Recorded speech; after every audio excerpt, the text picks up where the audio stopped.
Democrats are trying to pin the January inflation report on President Trump, which rose 3% from a year earlier, even though he was barely in office. If there's one mandate Donald Trump had, it was to fight inflation on day one. Americans woke up this morning to bad news for their bank accounts.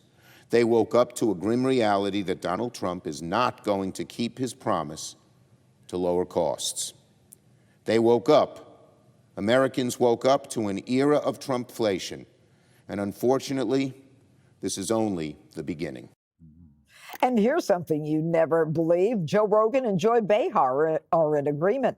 The podcast superstar and co-host of The View both say Democrats are veering off their path to redemption. They're not course correcting at all. You know, they're saying stupid. It's all nonsense. Their understanding of social media and the dynamics that you set up by having completely state-controlled mainstream media, where they only said the narratives that you guys wanted. They all said it in step. Remember when Trump used to call in constantly? Yeah. He was on this show. That is what they should be doing. Every time they should be ambushing the airways. The Democrats, get off your butts and start doing it.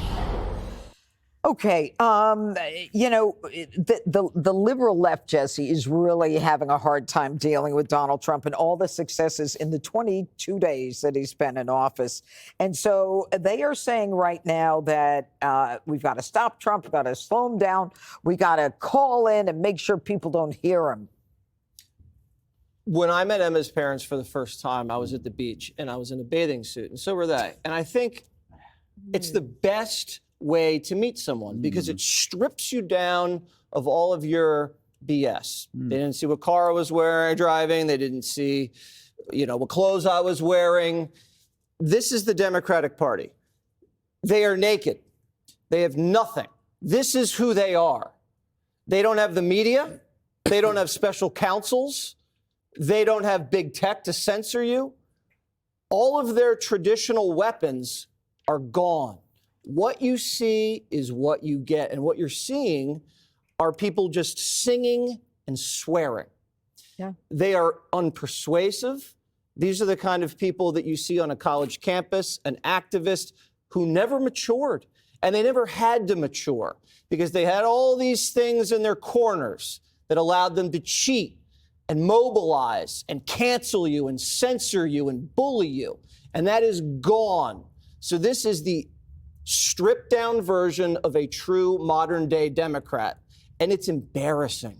And Greg's made the point, no one wants to have a beer with people like this. And Dana, they still haven't come to grips with why they lost. No. And Hakeem Jeffries actually came out and said, we've got to find some common ground with them. Mm-hmm. Well, and I think if they continue to listen to people like Joy Behar, they'll stay in the doldrums. Something that came out today is that the Democrats are mad at their outside groups because the outside groups are agitating them. And they're saying, but there's nothing we can actually do. We have no power. We have no seats. We have no special counsels. We have nothing. We've lost everything. And then you can't fix a mess like that by just flooding the airwaves because what are you going to say? All they're doing is cursing and singing, and they're not persuading anybody. It's like if you were it's like you were the Chiefs in the Super Bowl. Oh boy! Oh, here we go. I'm doing this fresh, out of my head. And welcome to my Andy world. Reid, yeah, in the locker room said, just do better, and that was the only direction. And he didn't give them a new game plan. Mm-hmm. Then they were going to lose, but they all lost anyway. But they still made 22 points in the end. I don't know where I was going with that exactly. I should never try, and I should ask permission. But the other thing is, for example, today on the New York Times Daily Podcast, they talked about the constitutional crisis that's happening. Mm-hmm. And what they do, though, is they throw their hands in the air and they say, well, I guess no one cares because nobody's as smart as we are. Yeah, well, and they don't look in the mirror and touch some grass and figure out what's really going on. Can you tell us if they're smart, Greg? You know what this is? This isn't left or right anymore. It's before and after. There's no way they can go back. The old concept of how to defeat Trump is 2023. It's not Trump they need to defeat. It's themselves. When you go to a shrink with a problem, You know, my wife drives me nuts. The shrink isn't going to say, well, let me talk to her. I'll straighten her out. No, the shrink says to you, okay, we need to address your behavior so you can react differently to these stresses, and maybe that'll help solve the problems. They haven't yet gotten to that point, but they have to reconcile that there's no way to go back. I mean, I think America's learning, and I think it's through DOJ, especially through the transparency at educating themselves that all that crap that we went through from, you know, during the Biden years and stuff, it didn't have to be. Trans, Soros, open border, managed decline of a country. We were told that that's how it was going to be, and you were going to love it. You were going to love, this is just how it is, you know? And now it's like Trump comes in and goes, no.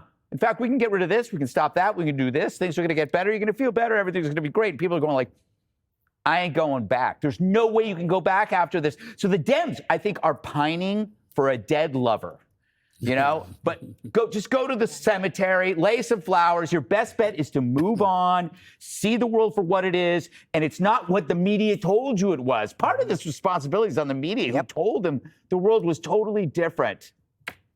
Dead lover, Harold.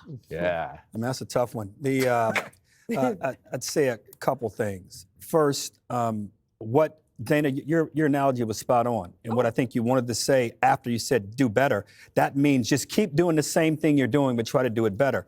That's what Democrats are doing, and it's ineffective. The campaigning that we did during the last election, it didn't work. The strategy didn't work because the message, the substance wasn't there. You have to develop new substance. Now, President Trump, unfortunately, today, I say unfortunately because I didn't want the inflation numbers to come out like they did. I was hoping for inflation to be going down, not up, which it is.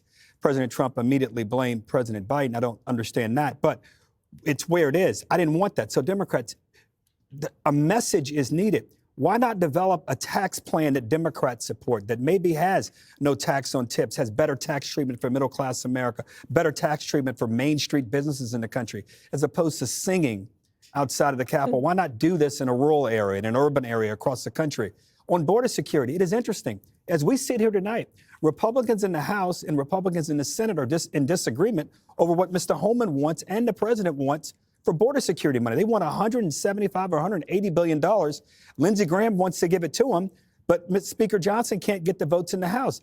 Highlight these differences as opposed to the nonsense that you're talking about. And Judge, your lead-in should be the thing that Democrats, if you're a coach and you have them in the locker room, you put up on the wall, Joe Rogan, Joy Behar, they're in agreement. Why the heck can't we get an agreement on something to make the country better and stronger and make the middle class realize that we have a voice, not only a serious voice, but we have answers to their problems? That was wonderful, Harold. Thank you. Thank you, Your Honor. Up next, the dealmaker in chief, Trump, bringing Americans home. And he's